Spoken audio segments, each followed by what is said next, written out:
오늘 뉴욕 성결교회에 와서 말씀 전할 기회를 주신 우리 장석진 목사님과 또 장로님들께 감사를 드립니다. 오늘은 시편 126편 5절과 6절 말씀을 중심으로 다음 세대의 생명을 걸라 하는 제목으로 말씀을 전하려고 합니다. 저는 오늘 설교를 시작하면서 뉴욕 성결교회 성도님들을 격려해 드리고 싶습니다. 뉴욕 성결교회는 지난 40년 동안 뉴욕 복음화와 세계 선교를 위해서 헌신해온 아름다운 교회입니다. 또 다음 세대에게 신앙의 유산을 물려주기 위해서 최선을 다해온 아름다운 교회입니다. 저는 장석진 목사님을 존경합니다. 그 이유가 무엇인지 아십니까? 목사님께서는 길 없는 길을 만드시며 한결같은 섬김으로 40년을 달려오셨기 때문입니다. 저는 미국 듀크 대학교에 유학 와서 공부하던 중 2001년도 겨울에 노스캐롤라이나 더램에서 미시간주 랜싱까지 700마일 이상 12시간을 운전한 적이 있습니다. 저보다 먼저 유학 왔고 지금은 펜실베니아 주립대학교 교수로 있는 처남집을 그때 처음 방문하게 되었는데요. 차에 집사람과 한 살 된 아기를 태우고 12시간 거리 700마일 이상 길을 사실은 15시간 이상 걸려서 올라가게 되었습니다. 중간에 눈을 만나 웨스트 버지니아를 거쳐 북쪽으로 가는 길에 얼마나 많은 눈이 내리던지요. 저는 제 평생에 가장 힘든 운전을 그때 하게 됐습니다. 눈 덮인 고속도로 위에 찻길은 전혀 보이지 않았고 또 앞에 가는 차들은 자꾸 미끄러지고 길 한쪽은 계속 낭떠러지였습니다. 차를 세우고 싶어도 저는 세울 수가 없었고 휴게소를 찾아 나가려 해도 액신 나가는 길은 눈으로 덮여 있었고요. 눈치 오는 차도 전혀 보이지 않았습니다.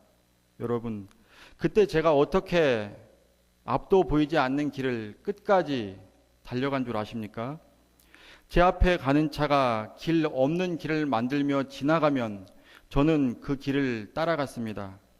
눈 내리는 산 속에서 또 길 없는 길을 만들며 앞에서 달렸던 차들 덕분에 저는 목적지까지 안전하게 달릴 수가 있었습니다. 여러분, 사실 장석진 목사님과 사모님은 길 없는 길을 만드시며 성도들을 섬기고 교회를 세우셨고요. 낯선 땅 미국에서 처음 만난 사람들에게도 장 목사님의 집은 언제나 내 집 같은 잠자리와 식사가 준비된 따뜻한 어머님의 품이었습니다.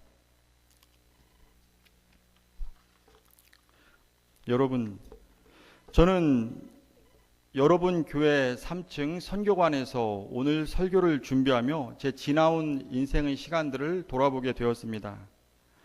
그러면서 하나님께 얼마나 감사했는지 모릅니다. 제 땀과 수고와 눈물보다 더 크신 분, 그 하나님의 은혜를 생각하며 저는 감사할 수밖에 없었습니다. 사실 저는 믿음의 가정에서 태어났지만 저희 집은 매우 가난했고요. 그래서 제 어린 시절은 그렇게 가난한 환경 속에서 지내게 되었는데 제 밑으로 동생이 셋이나 더 있었고요.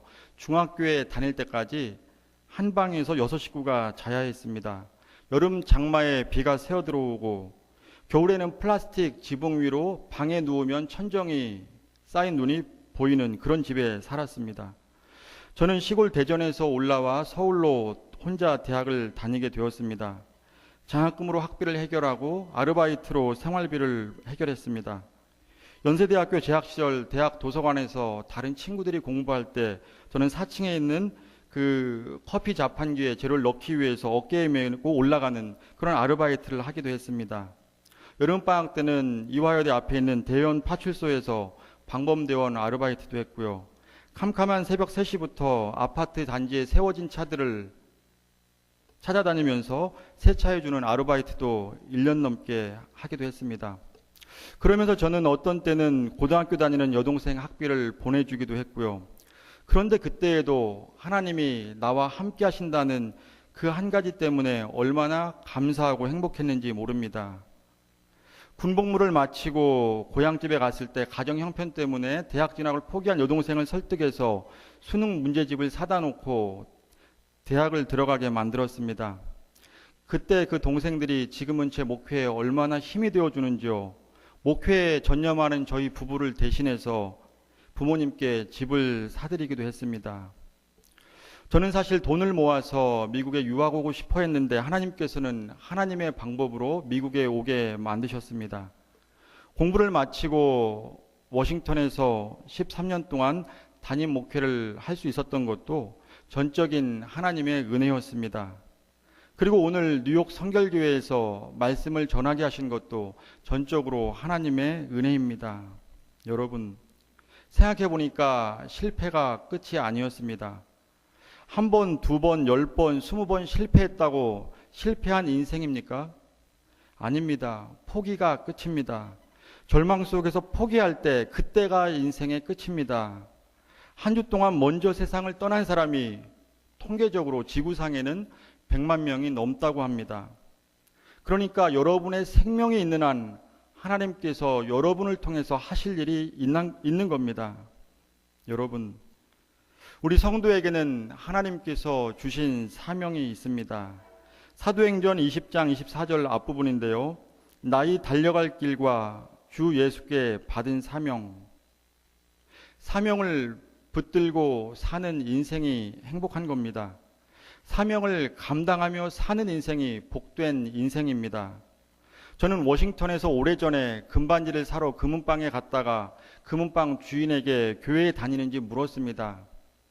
금은방 주인이 제게 이렇게 대답했습니다. 목사님, 저도 교회가 뭔지 다 압니다. 제 동생이 한국에서 목사입니다.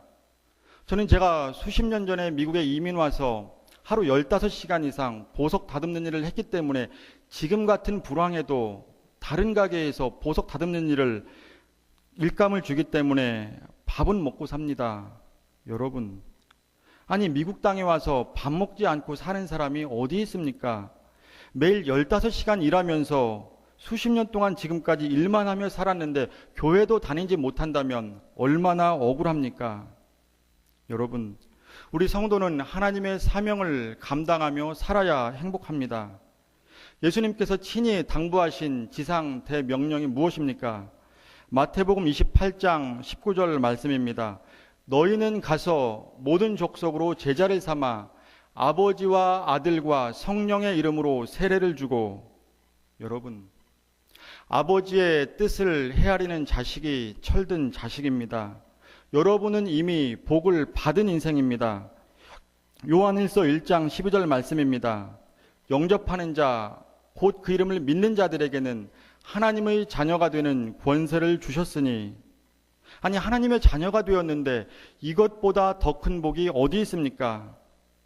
어떤 성도가 목사님께 이렇게 말하더랍니다. 아니 목사님, 예수 오래 믿어봤자 예수밖에 없잖아요. 그래요 여러분, 예수밖에 없죠. 그런데 여러분, 날마다 내 인생을 예수님으로 채워가는 것이 축복입니다. 예수님이 우리 인생의 목표입니다. 예수님이 우리 인생의 전부입니다. 예수님의 이름에는 능력이 있다고 했습니다. 사도행전 3장 6절 이하에 보면 베드로가 성전 미문에서 구걸하던 안진뱅이에게 뭐라고 선포합니까? 은과 금은 내게 없거니와 내게 있는 것으로 내게 주노니 곧 나사렛 예수 그리스도의 이름으로 걸으라. 그때 안진뱅이가 서서 뛰고 하나님을 찬송합니다. 여러분, 하나님께서는 땅의 모든 족속이 너를 인하여 복을 얻어야 한다고 말씀합니다. 이것이 하나님께서 저와 여러분에게 친히 주신 사명입니다. 우리가 받은 사명은 은혜의 복음을 증거하는 일입니다. 마태복음 20장 24절 말씀입니다.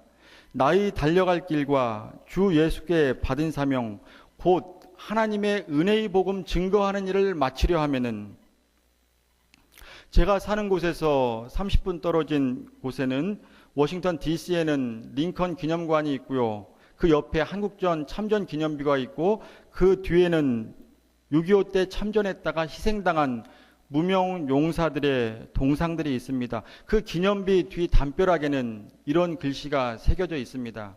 Freedom is not free. 자유는 공짜가 아니다. 그렇습니다. 자유는 공짜가 아닙니다. 누군가의 희생으로 주어진 겁니다. 저는 오늘 여러분에게 이렇게 말씀드리고 싶습니다. Grace is not free. 은혜는 공짜가 아니라는 겁니다. 무슨 말입니까? 우리가 구원받은 것이, 우리가 하나님 자녀가 된 것이 사람의 편에서는 값없이 주어진 공짜이지만 하나님 편에서는 갈보리 희생의 대가를 치르고 나에게 주신 선물이라는 겁니다. 그 값이 너무 크기 때문에, 우리가 값을 치를 수 없기 때문에 하나님께서 우리에게 선물로 주셨다는 거고요. 에베소서 2장 8절로 9절 말씀입니다. 너희가 그 은혜를 인하여 믿음으로 말미암아 구원을 얻었나니 이것이 너희에게서 난 것이 아니요 하나님의 선물이라. 행위에서 난 것이 아니니 이는 누구든지 자랑치 못하게 함이니라. 여러분과 저는 모두 복음의 빚진 자입니다. 여러분과 저는 갚을 수 없는 은혜의 빚을 진 자들입니다. 하나님께서 한국 백성을 얼마나 사랑하셨는지 아십니까? 1945년 이전까지 한국을 찾은 선교사의 수가 무려 1,500명이 넘는다고 합니다. 8.15 해방전에 남북한 전체 인구수가 약 2,500만 명입니다. 세계 선교 역사상 2,500만 명이 사는 민족에 1,500명 이상의 선교사가 파송된 나라를 찾아보기 어렵습니다. 그 선교사들의 생명을 건 선교의 열정과 순교가 거룩한 씨가 되어 오늘날 여러분과 저까지 하나님의 자녀가 된 것입니다.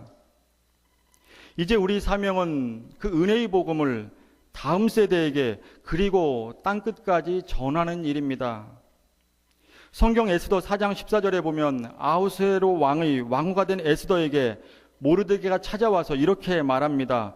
내가 왕후의 자리를 얻은 것이 이때를 위함이 아닌지 누가 알겠느냐. 무슨 말입니까? 하나님께서 나만 잘 되는 복을 주신 게 아니라는 겁니다. 자기 백성을 구원할 사명을 감당하라는 겁니다. 여러분, 하나님께서 저와 여러분을 이 자리에 부르신 것은 복의 근원이 되어 땅끝까지 은혜의 복음을 증거하라는 겁니다. 저는 1993년 12월에 대한민국 통일원에서 주최하는 전국 대학생 통일논문에 당선되어 논문이 책으로 발행되어 전국 대학교에 또 꽂히게 되었고, 그리고 장학금을 받고 그 시상으로 동유럽과 서유럽을 견학할 기회를 갖게 되었습니다. 첫 번째 방문지로 러시아를 가게 되었는데 1993년도에도 맥도날드 햄버거 가게가 러시아에 들어와 있더라고요.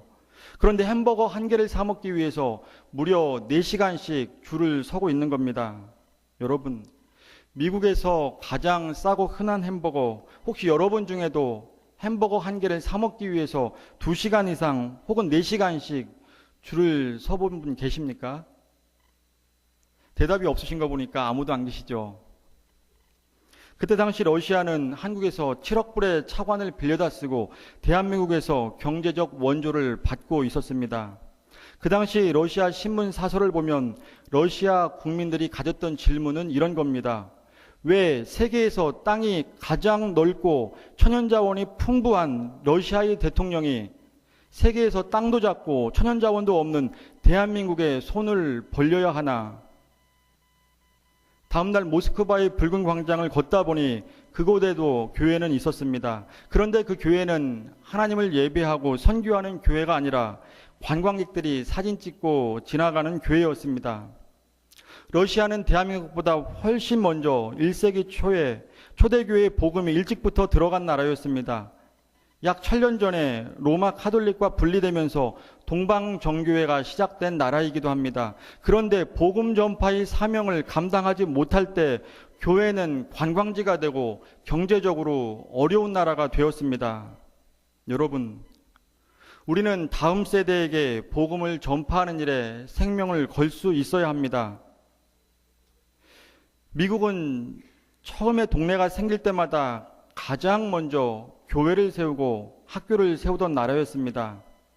미국 여행 가 보신 분들은 많이 보셨겠지만 가장 먼저 생긴 가장 좋은 도로의 좌우편에는 교회들이 있습니다.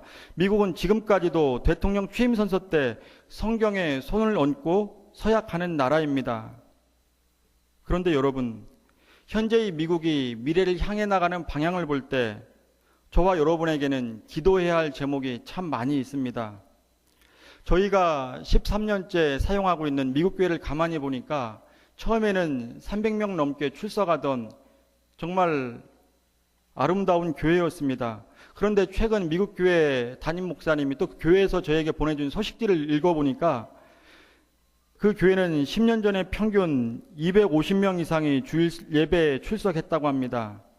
그런데 계속 내리막길을 걷다가 올해는 평균 90명 정도가 주일 예배에 출석하고 있다고 합니다. 무슨 특별한 문제가 생긴 교회가 아닙니다. 그냥 미국 교회의 평범한 모습 같아요. 지금 빈의자만 남은 미국 교회들이 얼마나 많이 생기고 있는지 모릅니다. 미국 사우스캐롤라이나 찰스톤에는 시타델이라는 사립 육군 사관학교가 있습니다. 몇 년 전 기독교 서적 베스트셀러였던 철인을 쓴 다니엘 김 선교사가 졸업한 학교이고요. 몇 년 전에 그 시타델 육군 사관학교에 다니는 아들을 만나고 오신 집사님께서 제게 이런 말씀하셨습니다. 목사님, 찰스톤은 어느 한때 미국에서 단위 면적당 교회가 가장 많은 동네였습니다. 그런데 찰스톤 시내를 차를 타고 지나가는데 아들이 큰 도로 좌우편에 보이는 크고 멋있는 예배당 4곳을 가리치면서 모두 술집으로 바뀌었다고 하네요. 심지어 어떤 교회 건물은 종탑까지 그대로 두고 고급 술집이 되었어요. 여러분, 점차 복음의 빛을 잃어가고 있는 미국의 우울한 모습입니다. 한때 생명을 걸고 신앙의 자유를 찾던 미국이 왜 이렇게 되었습니까? 적어도 외형상으로는 현재도 세계에서 가장 많은 선교사를 파송하고 또 한국은 세계에서 두 번째로 많은 7,000명 이상의 선교사를 파송한다고 하는데, 그렇지만 앞으로의 한국과 미국을 바라볼 때 얼마나 우울한지요. 여러분, 사람의 인정과 박수는 언젠가 박수 소리에 민감하지 않고 하나님께서 나를 어떻게 생각하실지 하나님만 바라보며 다음 세대 선교에 생명을 걸 수 있어야 합니다.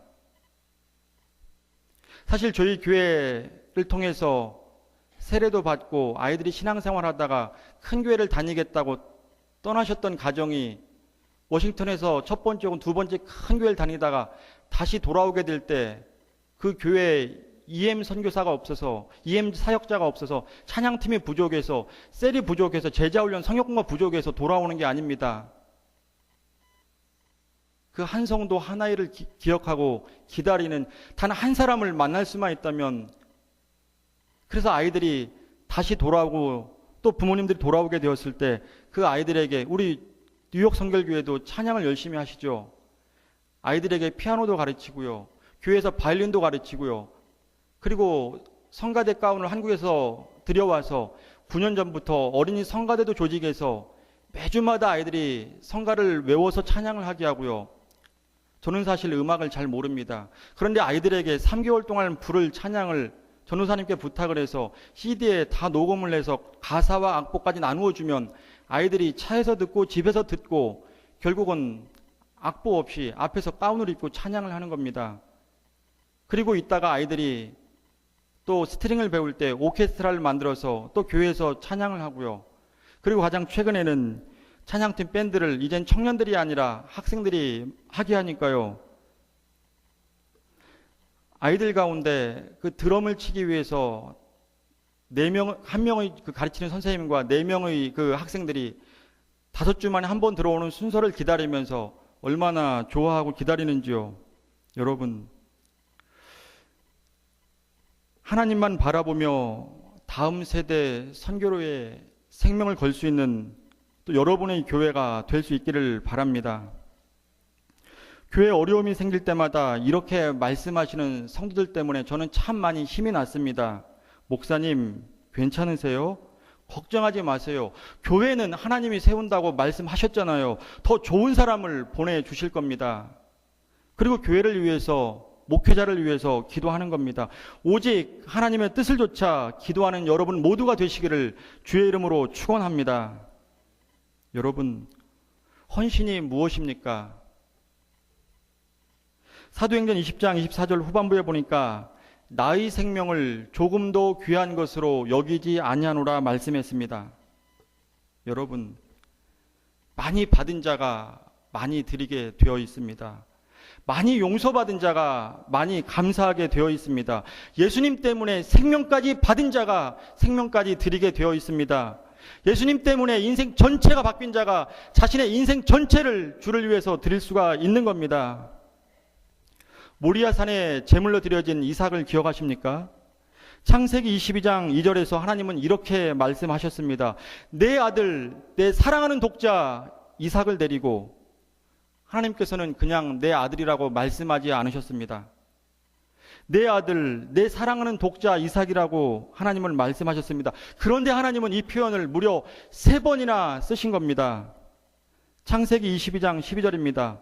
내가 내 아들, 내 독자라도 내게 아끼지 아니하였으니, 창세기 22장 16절입니다. 내 아들, 내 독자를 아끼지 아니하였은즉. 여러분, 헌신이 무엇입니까? 나의 가장 귀한 가치를 올려드리는 것이 헌신입니다. 여러분이 가장 많이 묵상하는 것이 무엇입니까? 여러분의 자녀입니까? 여러분의 비즈니스입니까?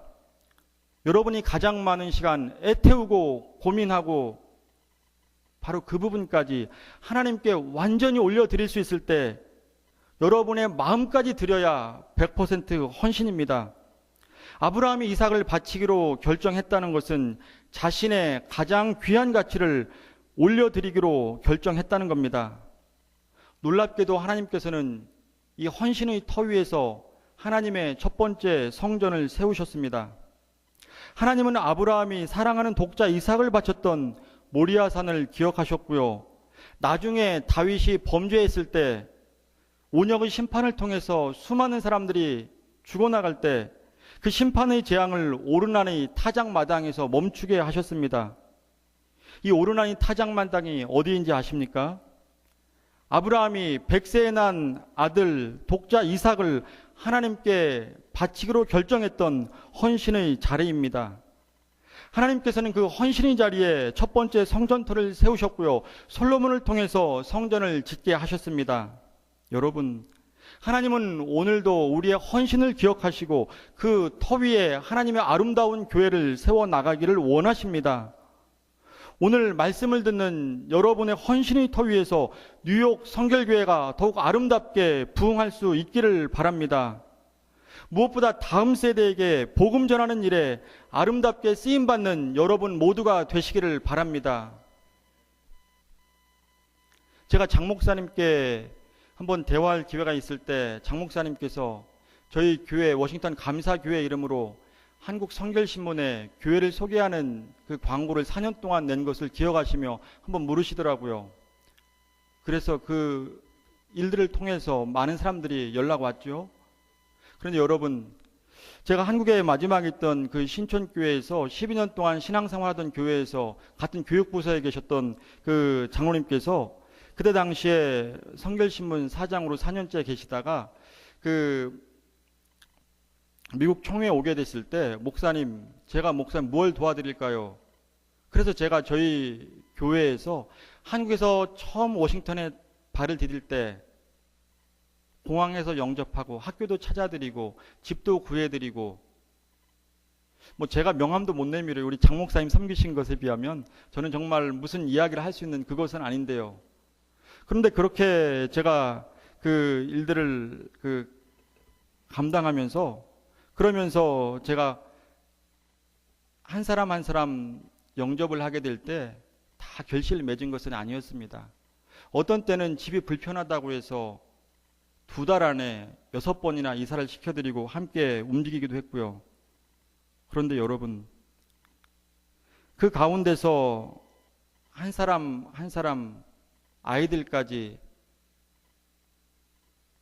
한 사람 한 사람이 얼마나 소중하고 귀하던지요. 제가 처음 그 예배를 드릴 때 1살 된 그리고 3살 된 2 아이와 함께 한 가족이 예배를 드리게 되었는데 3살 된 아이가 3년 동안이나 헌금위원을 하게 되었습니다. 제 한국에 계시는 어머님께서 최연소 헌금위원이라고 했는데요. 그런데 여러분, 정말 한 사람 한 사람이 얼마나 귀하던지요. 여러분, 그런데 그 한 사람 한 사람을 통해서 하나님이 교회를 세워나가시고 그리고 다음 세대에게 복음을 전할 수 있도록 하나님이 사용하지 않겠습니까? 여러분, 이제 여러분의 교회가, 여러분 부모님 세대가 또 누리셨던 이 신앙의 축복이 다음 세대에게 전달되어지는 일에 생명을 걸고 함께 할 수 있는 여러분 모두가 되시기를 축원합니다. 함께 기도하시겠습니다. 하나님 아버지, 교회는 벽돌로 세워지는 것이 아니고 성도들의 땀과 수고와 눈물과 헌신으로 세워지는 것을 다시 깨닫게 하시니 감사합니다. 이제 우리 성도들의 마음까지, 나의 가장 귀한 가치까지 하나님께 100% 올려드리는 헌신을 통해서 다음